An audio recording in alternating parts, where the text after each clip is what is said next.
What did you expect to experience at the workshop? Actually expected to be the only person who was not specializing in working with people who are blind. Instead, I found that three of the panelists really ran across this accidentally, whereas one is more professionally related to that.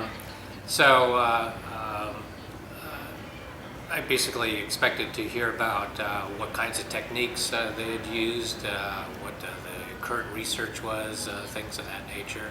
What I ended up finding was that, in fact, we shared a lot of similar kinds of experiences, those of us who have stumbled onto this kind of procedure. Okay, after participating in the panel, what new insight have you gained? Well, I think that there's not only the experience I had here, but I also set in on this same group of people several months ago. And so one of the things that I found out in both of these experiences is that the general population, like myself, does not have a lot of experience with people who are blind. And so I think that this is one of the issues that college professors would have. They don't know that there are issues with blind students because they just don't have that experience.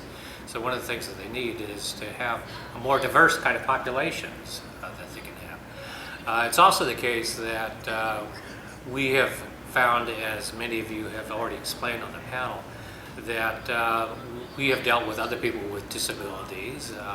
This previous semester to the one I had with Karen, I had a student who was deaf.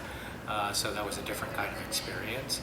But the vast majority of us have people who are physically able but may be mentally disabled in some way. That is, attention deficits are a much more common kind of thing that we have.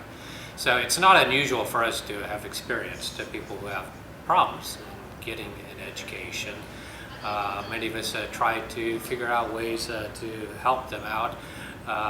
As one of our panelists explained, he had developed this coordinate system with the rubber mat, etc., for helping with math problems. Karen actually showed that to me when she was trying to work out some problems as well. Coming to office hours is really an important thing, so that helped me to understand what her problem was. So not only do blind people have to be assertive, but assertive in a particular way. That is, they have to know, be able to specify what exactly is the problem that they're having. We have to be able to identify what that problem may be in addition. There are certainly some stereotype kinds of notions that one can have about blind people. Your exercises that you began this with was basically an introductory methodology for people. And basically what that shows is that we're all very similar to one another. We have a similar kinds of experiences. So we're not really that much different from one another. What else? New insights. The stereotypes, as I said, was something that you need to work on. One of the things that is important about that stereotype is that it tends to be a stereotype that you're stupid, and that's not really the case. My attitude was all the students that I have, they're smart. They had to get into college to begin with, so they should be able to learn this kind of thing. But the issue is, well, how can I put it in a way that they can understand? And that's where the student's previous experience can sometimes help, like with that 3D coordinate board. It can be that just by talking to me, I could figure out that maybe this would help, you know, so I have to sometimes think, you know, if I were blind, you know, what could I do to experience this kind of thing as well? So Karen mentioned basically the piece of lace that I had created for her, which was a timeline that I had created. So sometimes you have to be innovative about that as well.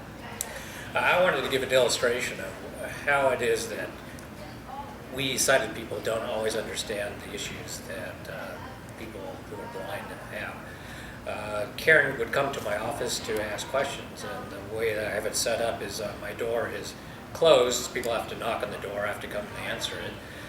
Once the student is there, then my policy is that the door is always open, so I'm never behind a closed door with a student, just as a policy. But she would, week after week, would come by, knock on the door, and I would go and answer it. And eventually I asked her, because I had noticed this very strange behavior on her part, because every time I would open the door, she would be way on the other side of the hall.